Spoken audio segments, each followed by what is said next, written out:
Welcome to the Lost Debate, a show for political eclectics. I'm Ravi Gupta, and today I talk to Kyle Chayka, who is a staff writer for The New Yorker and the author of a new book called Filterworld, which is all about how algorithms are flattening our culture.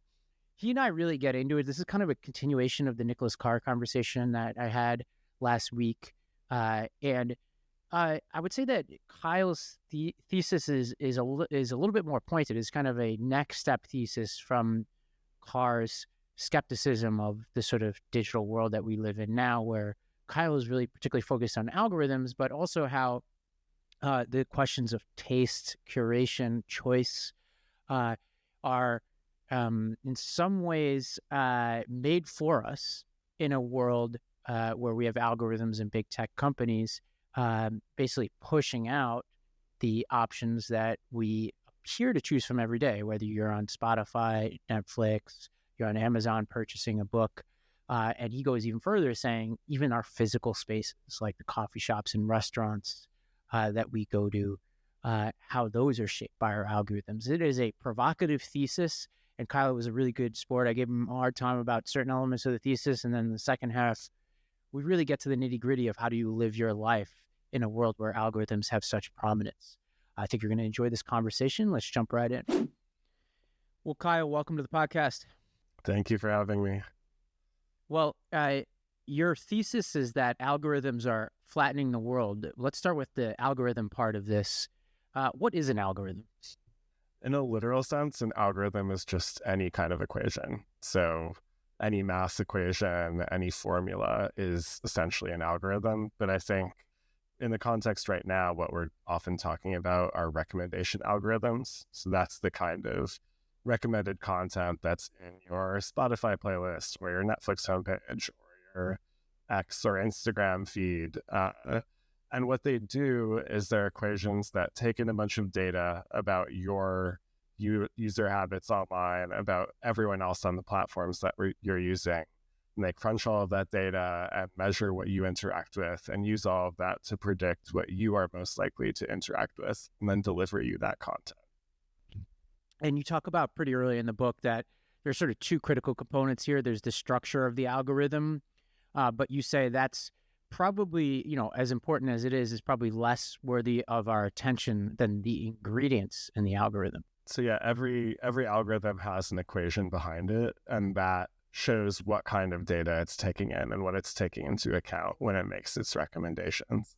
And they're all a little bit different. Like some will measure clicks, some will measure likes, some might measure how long you watch a video. But in the end, I think they're basically vicious cycles where what already has attention paid to it just gets more and more attention. So engagement rules over everything.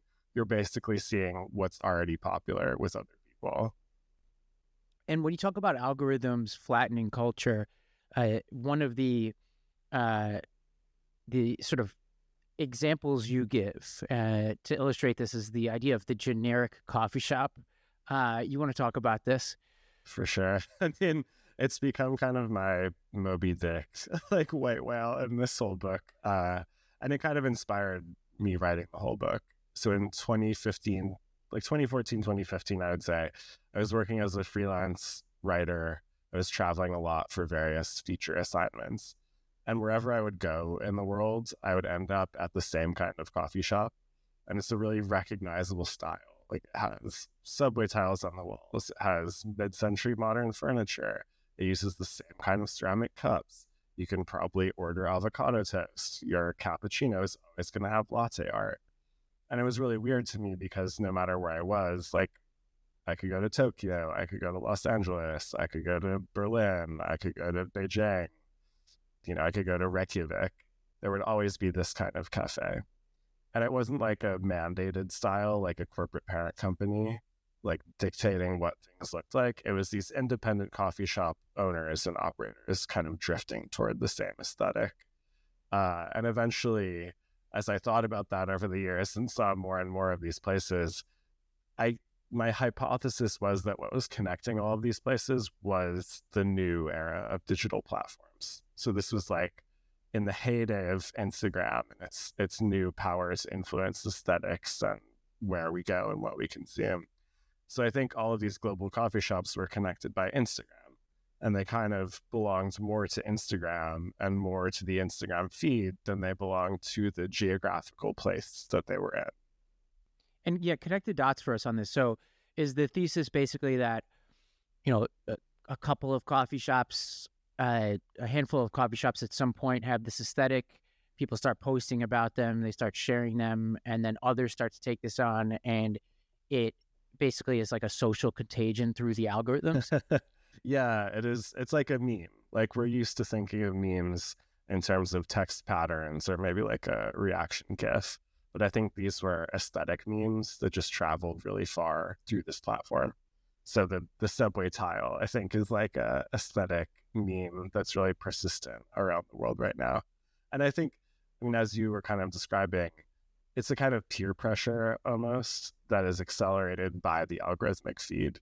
So when you see a bunch of other coffee shop owners and baristas using similar cups, pouring the same kind of latte art, using the same tables, you want to fit in with that crowd. You want to succeed on Instagram because that's where your consumers are. And there's already a kind of aesthetic on Instagram. And so you try to fit in with that. And slowly over time, that becomes more and more of an average aesthetic. And it doesn't help, like it further exacerbates that problem that in order to be a good business now, you really have to refine your online presence. So you want to look a certain way on your Instagram account. You want to have good reviews on Google Maps. And to do that, you have to figure out how your coffee shop becomes online. Like you have to figure out its digital footprint as much as you have to figure out its physical footprint. And I think through algorithmic recommendations, through the like homogenization of that feed, more and more things are becoming similar. Like we see these patterns becoming really dominant, basically because they're what works in a particular digital space. Now, how much of this is truly new? Like when I was reading this, I was thinking to myself, okay, that tracks on the coffee shop front. And now we have Blank Street, which is a company that basically is using VC capital to scale exactly that aesthetic. And they're probably not the only ones. But then I think about diners in the 1950s and Levittown and McMansions, even like the Denny's style restaurants. Like I feel like there was way more homogenization at various points in our history than we have today. Because like, although coffee shops do feel familiar, restaurants feel like they're as like experimental as they've ever been, and there's like everybody's trying to one up each other to use like a crazier combination of ingredients and shock you in certain ways, and maybe that in and of itself is a play to the algorithms. But how much of this is truly new? Yeah, I mean, it's always a good question. I think homogeneity has always been a problem, and it's something that people complain about. Like, I always think about the Roman Empire building the same bathhouses everywhere 2,000 years ago. Like, that was a kind of cultural homogenization, and I'm sure there were people who complained that they were boring. Like, the marble columns are the same everywhere. But I think what's different here, and it's also different from the kind of McMansion or Denny's example, is that these are totally organic similarities. Like there's no template. The template kind of built itself through Instagram. And these places have been seen as the vanguard of cultural consumption. Like it's not just that they exist, it's that through the 2010s, a lot of people really aspired to these places and saw them as tasteful and authentic and desirable. So they were like in the hipster culture era, that generic aesthetic was somehow seen as a marker of individuality, which was really an interesting irony. And at any rate, I think the coffee shops were kind of a canary in the coal mine. Like that was an example of how Instagram, this digital platform, was starting to influence physical space and culture. And now I think we've just gone farther and farther down that path. Like it's not just the restaurant interior that acts like this, that faces these pressures. It's music, it's television, it's the books that we read. All these different forms of culture have to be paranoid about how they present themselves online and how they fit into the mechanism of cultural distribution at the moment. Like, I think in the coffee shop era, like the mid 2010s, coffee shops had to fit into Instagram to succeed, to attract their consumer base. Now you have to fit into TikTok to find your consumer base. If you're a musician or a producer or a chef or a writer or anything, you have to tailor what you're doing to fit that space. So I think that's ultimately the homogenization that I'm trying to talk about, is like the pressure that comes from culture only being distributed through these algorithmic feeds. And we're kind of like stuck in that mode, both of creation and of consumption. Yeah, and you talk about like where we came from, and I had a good conversation with Nicholas Carr last week about this, where we went going from analog to digital and moving into a world of increasing algorithms. And I would say that I'm still on the fence about which world is better, right? Like if you think about, well, back in the day, you have TRL and Sam Goody Music deciding what to put in the front of Virgin Music or whatever. Record labels, which were famously corrupt institutions that were gatekeepers.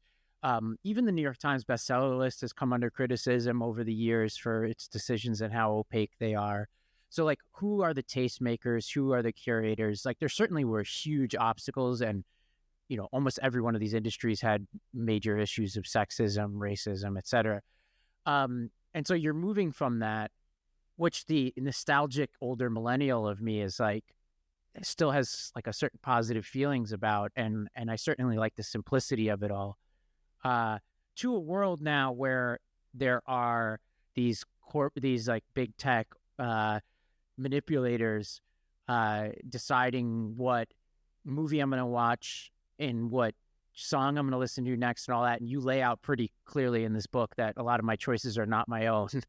And there are certain downsides to that. But then I'm like, also, well, if I'm an up-and-coming artist, would I rather be an up-and-coming artist today, or would I rather be one then? I'm not actually sure. I'm kind of torn. So give me your take on which of these worlds you think is better.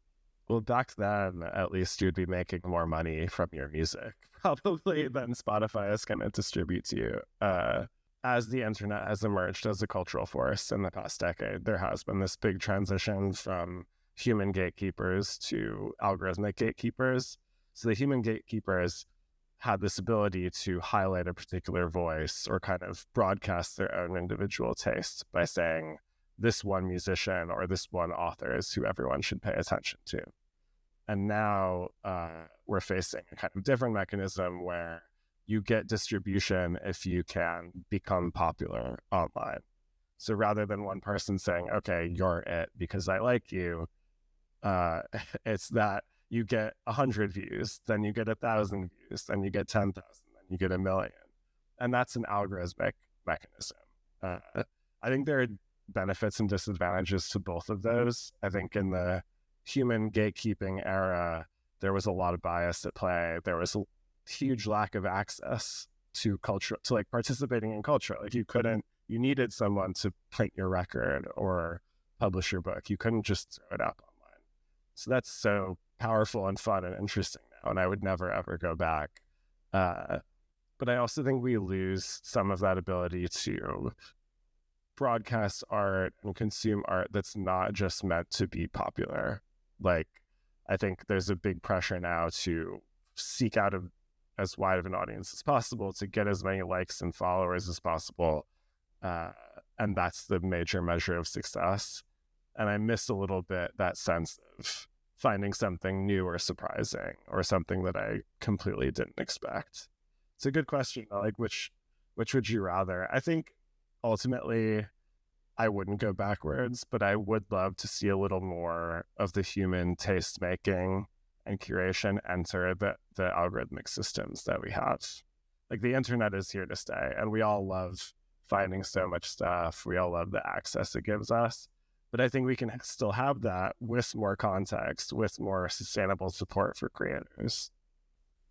Well, yeah, you talk about taste, and in the book you write about there's two components of taste. One is finding out what you like independently, hopefully, right? Which is never a pure exercise, right? Like, even if you think of as a kid. I remember, for instance, when I was a kid, I really liked this Michael Bolton song. but it was like impossible to like a Michael Bolton song in the culture that I was in. So I just forgot. I basically convinced myself I didn't like that Michael Bolton song. Um, so that it's never a pure exercise finding out what you like, but that's part one. Part two is then getting some sense about what other people like. And tell me a little bit about, so from the world where I'm hiding my Michael Bolton CD under my mattress to where we are today, how has the sort of those two components of taste shifted in this era of algorithms? Yeah. I mean, what strikes me even more lately is it's really hard to consume anything alone. Like Yes. it's any consumption of culture, let alone the creation of culture, Like watching happens in movies, right? public. Like I try not to look at the Rotten Tomatoes reviews before I go see a movie, but it's impossible to go watch a movie without being told what to think about it. And I have this on Yeah. both ends. Like I'll watch a movie where I'm told I'm supposed to hate it, and I'm like, actually, this movie was really awesome. And then I'll go watch Killers of the Flower Moon, and I'll be like, this movie's horrible, and I'm told this is supposed to be a great movie. You know? Yeah. Yeah. We're almost discouraged from just having our own experience of that cultural thing. Like it's not just, is this good or not, or should I see it or not? It's, what does this mean? Like, what should my take on it be? What is the discourse around this thing? And all of those seem to outweigh almost the reality of the thing itself. It's like there's so much noise that we can't just think about our own personal taste. And then I think, like, coming from that, we're bombarded by other people's tastes a lot more too. Like, without Twitter, the Twitter of the 2010s at least, you might hear about your friend's favorite music. You might hear which films they liked. You might read some newspaper critic columns, but you're not consuming the opinions of thousands of randos every single day, hour by hour, and knowing so much about this kind of cultural discourse that became really toxic on Twitter, even as it was very powerful. Like, it influenced a lot, and it became very, very toxic. So that's some of the negative impact, I think. Like, we're encouraged to think almost too much about how other people react to the culture that we're consuming. You know what's interesting is, like, I feel like what we've seen in some ways in reading your book was the transition from one type of monoculture or series of monocultures, or like, I don't even know what the right word is, but like an illegal culture, like a series of smaller cultures, the punk rockers, the heavy metal people, the hip hop heads. Like, that's what it was like for me in school. And within those groups, there was a certain amount of conformity. What's good, what's bad? Are we liking Nirvana today? Are we liking Soundgarden? Stone Temple Pilots are out. This is the person who's in. We like Korn. These might be dated references for you. You seem a little younger than me, but these are like, that was what it was like when I was in school. So there was certainly a monoculture, a series of culture. Like, they weren't like they are today, where you ask a kid what's your favorite music, or favorite type of music, right? People are way less willing to be like, I have this category that defines me, right? And the way I dress and all this other kind of stuff. At the same time, like you said, is like, we've moved on from these little distinct monocultures to this almost like gray goo of just combinations of things that independently are vibrant. Like, if you think of who Billie Eilish is, for example, or Chapel Roan, or that coffee shop, like, each one of these components feels distinct and vibrant, but when combined, it's like hard to describe, but it lacks a certain personality when you put it Yeah. all together, if that makes any sense. Yeah. I also think we're experiencing a higher volume of stuff, or we're just like more aware of, more granularly aware of more different things at the same time than we ever have been. Simply because you can go on Spotify and click to whatever musician you haven't heard before and check it out. Like, I can hear Billie Eilish without buying an album or listening to the radio. I can hear Chapel Roan. I can hear, Gracie Abrams.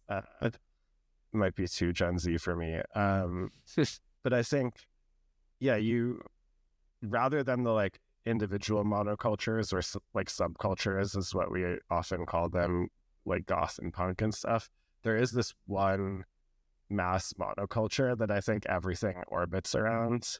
And to me, the funniest example of this lately is the way that country music, which was once seen as kind of separate from pop music, is now just like absorbed into the center. And it's not just Beyonce doing a country album, but suddenly everyone's doing a country album. Like Post Malone does the country album. Everyone's Justin kind Timberlake did this, yeah, a few years ago. oh my Yeah. God. Yeah, it's like everything.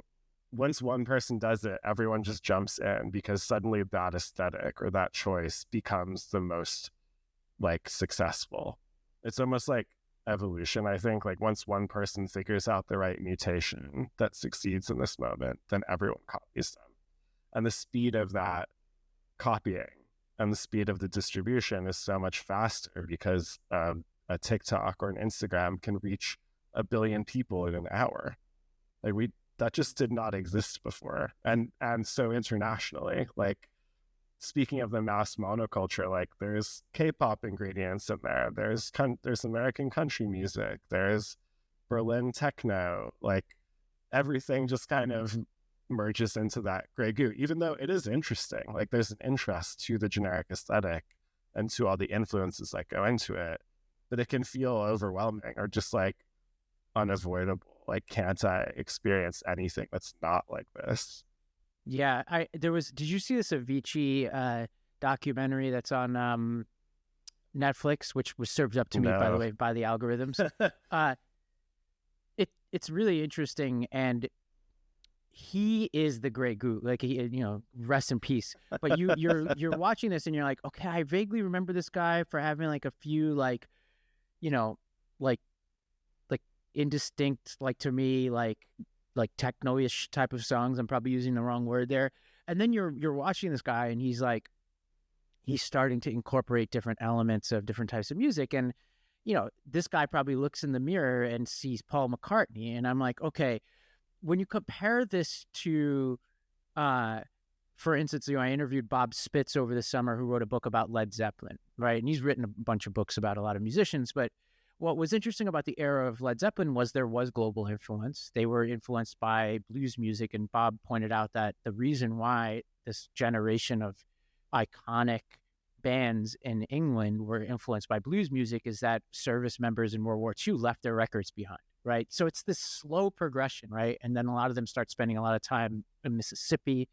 There's obviously the whole Indian influence that happened as well. But it's hard to like be the old man, like being like back in my day, because it's hard to describe what makes that better, but it does feel better. And my theory is that it was slower. And because it was slower, it involved way more depth. Whereas like if you think about Led Zeppelin and the Rolling Stones, they did a lot of work to incorporate that aesthetic, and it was decade defining, right? It wasn't like, hey, here's my Beyonce country album. It was, this is how I'm going to spend my entire teenage years through my 30s, is on this one type of music that influences me. So the depth was really there. And I feel like that could be true of almost anything, like Tarantino being in the working in a video store, and there's probably 100 movies at that point, right, where he's being influenced by, and he's watching them over and over and over again and talking about them with his friends. And he's not, he doesn't have TikTok and Instagram, so he's not aware of what other people's opinions are. So he develops his own opinions, which then seep into the dialogue of his movies. And that's why it's sharp and distinct, and why he feels different than people other than him. People are deprived of that now. I'll get off my soapbox, but that's what I feel like we're being deprived. I think you're right. I mean, I think the speed is totally different. The slowness was there. The intentionality was there. It was high friction. And I keep thinking about how friction makes for good culture, because it slows you down. It's like you have to go to India. Like you have to go study with you have to find a guru and go study with them. You have to do enough LSD. Like, so on one hand, like these were more intentional lifestyle choices and like slow philosophical developments. On the other, I think about how those are essentially examples of cultural globalization. And now we've done it. Like, right. Culture is globalized. Like, we are not going backwards. And so now it's more like, how do you cherry pick the even farther out aesthetics? Like, I mean, this was introduced to me to my parents even, but they had found this Scandinavian singer who kind of adopted this kind of medieval-ish choral vibe mixed with EDM. And it was really cool and interesting. And yet I'm like, okay, so now everyone's going to copy this aesthetic, like the dark Scandinavian rap aesthetic. Like it, I think the algorithmic feeds and the global digital platforms have this gravity basically that you can't escape. So if you do something cool, anything interesting, it's going to get sucked right into the void at the center of that thing, and it'll reach a billion people, and it'll also have all the meaning and intention and creativity stripped out of it and copied a million times over. And that's like a bad fate for culture, which we hope to find meaning in and like hope to use to define ourselves and our lives. Well, it's hard to be original today, Kyle. I think that's the, if you're at home and you have your ice bath and your sauna and you listen to Andrew Huberman, I think White Lotus, this, from what I understand, a friend of mine works at HBO, says that this season is going to be very much leaning into this because I think it's a wellness retreat that they go to. Everybody thinks they're making choices. I'm giving up alcohol all of a sudden, and I'm focused on strength. I'm getting my 1 gram of protein per day. Everybody's having the same conversations around certain ages. And in some ways, that's understandable. And again, if you compare it to what happened before, there were all kinds of examples. But it is hard to be an original. And you wrote, your prior book was essentially about slowing down your world, shrinking your world in a sense. As you think about how to live life nowadays, either to avoid that or ride the wave and succeed at it, I guess there's 2 ways to do it. Yeah. How should our audience think about this? Because if you can't really escape it in certain ways, so how do you cope with it? It's a great question. I love that dilemma of like, do you surf? Are you surfing the wave, or are you trying to get off the wave, or are you drowning in the wave? I think if I'm being honest, on any given day, I am one or the other, right? Like, a good example, I have 2 books coming out. One is with a hybrid publisher, my novel this coming spring, which I have to ride the algorithms to get that out.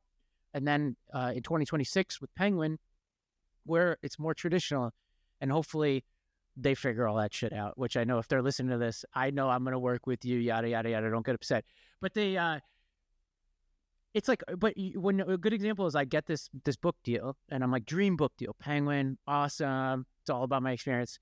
And the first conversation inevitably is, how do you build your platform now? How do you do this? And you basically have to turn your life into a TV show at this point in order to quote unquote market your book. Whereas back in the day, it's like you write a great book, For sure. Yeah. So as a creator, like of anything, you are faced with that necessity of surfing the wave. Like my favorite recent example of this is there used to be, when you got your book galleys, you'd get a big cardboard box and all your book, early book copies would be in there. You would post it on Instagram. You would like get a nice photo of the books and be like, here's my book, go buy it.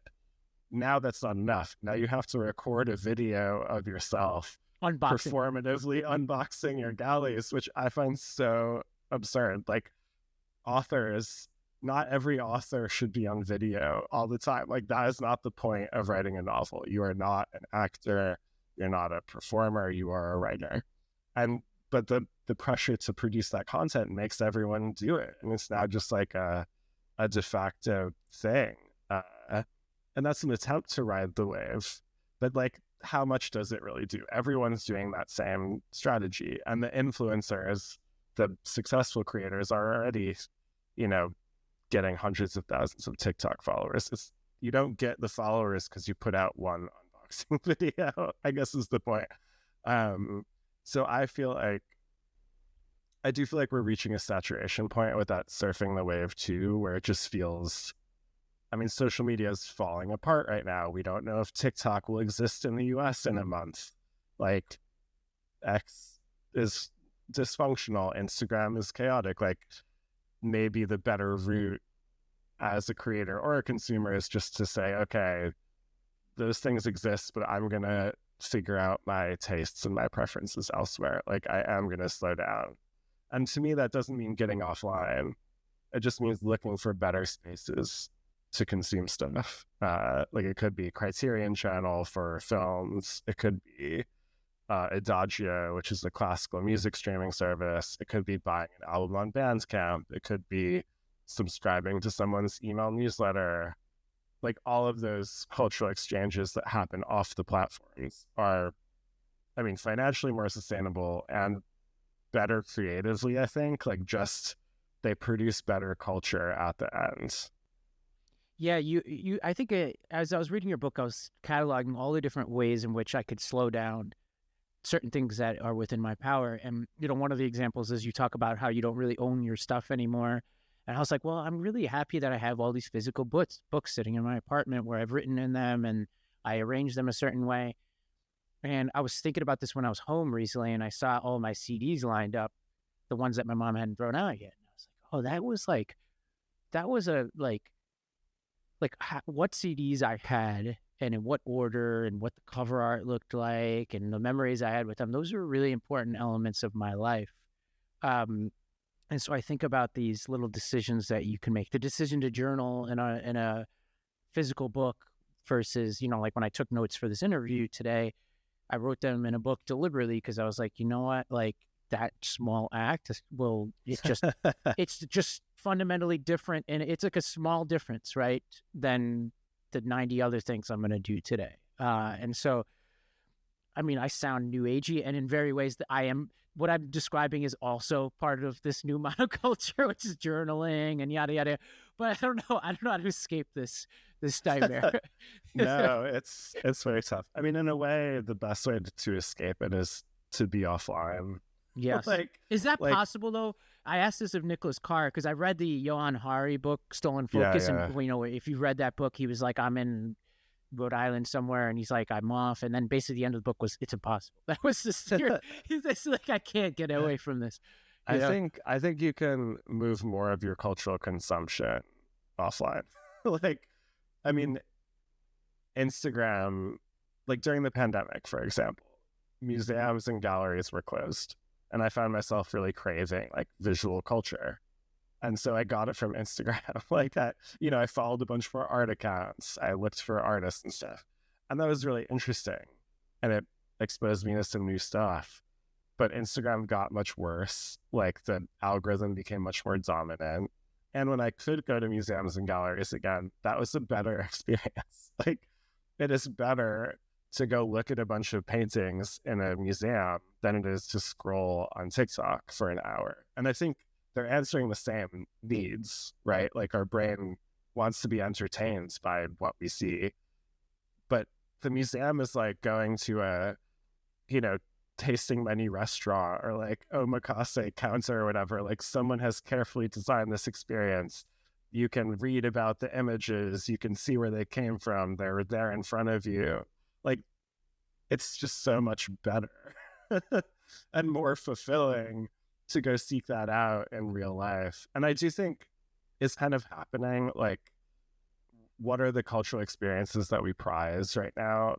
Movies are still huge, which you sit there and you watch them. Like, more and more theaters are more and more immersive, like a Alamo Drafthouse or something.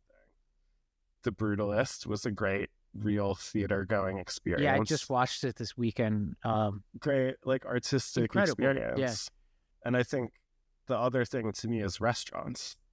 And like choosing which restaurant you go to is a very online experience, as I'm sure we've all seen.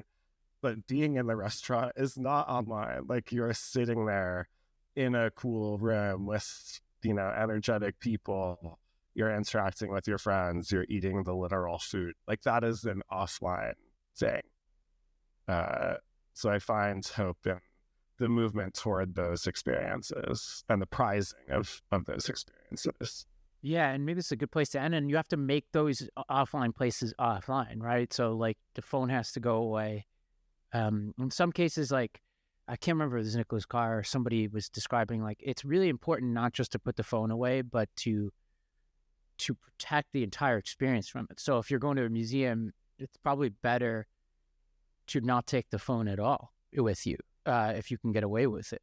And I know some people for religious reasons have full days that they don't use technology, but I think the more you can say, the phone is not even an option. They can't creep into my thought. I'm not going to post about this restaurant afterwards. The more you can kind of reclaim some of these spaces. Yeah, and you might enjoy them more. Like you might find them more meaningful, and they might provide more ballast to your life than just thinking about how to post them or how to translate these things into more content. And just, trying to build in the ritual. I just rewatched the Hemingway and Da Vinci, Ken Burns series. And, those are both two people who had, for different reasons, incredible depth of experience and were very much influenced by the people around them and were exchanging ideas. In the case of Da Vinci in Florence, Hemingway in Paris, where you had these cultural communities that were slow, exchanging books, reading each other's drafts, having deep conversations. And of course, we're never going to get back to that. But I was kind of jealous in many ways. You think about it, it's just like the idea that you could really spend this much time on the craft without like this constant bombardment of your attention. It would be like the Medici slacking you constantly, like, hey, where's this, where's this painting? Maybe he would have gotten more done, but it would have been impossible for him to live the life he did. Yeah, I like that idea of communities. I think we should get back to that more too. Like, it's not just you and the feed, like you alone in front of your phone. Culture is a community thing. Like, we share it with other people, we experience it with other people, we make it with other people. It comes out of conversations and discussions. Like, culture is what we collectively produce. It shouldn't be defined for us by what's popular on Instagram or like what gets likes on TikTok. And if you can take that authority away from the app and bring it back to yourself and your friends and who you trust to listen to, I think that's very powerful. Well, Kyle, I really appreciate it. This is a great book. Everybody, go out there and buy it. I want to read your first book after reading this one. But Filterworld, you can get it wherever you get your books. Maybe be inspired to walk into your bookstore and check it out. You give a shout out to McNally Jackson, who I used to live down the street from the original McNally Jackson in Manhattan. Great bookstore. Although I was reading that, I was thinking, you know what? I just read an article about how Claire McNally, I think is her name, was now expanding. And I'm like, maybe she's now doing all the things that we think she's turned it into a recipe. Because I went into, she has a Brooklyn version of it. And I was like, oh, this feels a little corporate now. Yeah, for those of us who like grew up on the original, it is a little tough, but it's still, they're all very nicely curated. Like, there's a lot of thought and intention behind them. So it could be one of those museum-like spaces that you go to for nourishment. Yeah, I love it. And shout out to the best little bookstore in Palm Springs. I've been going in there here. I've been out in California. And, I love these little bookstores where they don't have that many books. And they're just like, you've got 50 options and that's it. Pick a book. Yeah. Well, Kyle, I really appreciate it, man. Yeah, thanks a lot. This was fun. Well, thank you, everybody, for listening. Remember to rate, review, subscribe. Our number is 321-200-0570. Have a great weekend, everybody.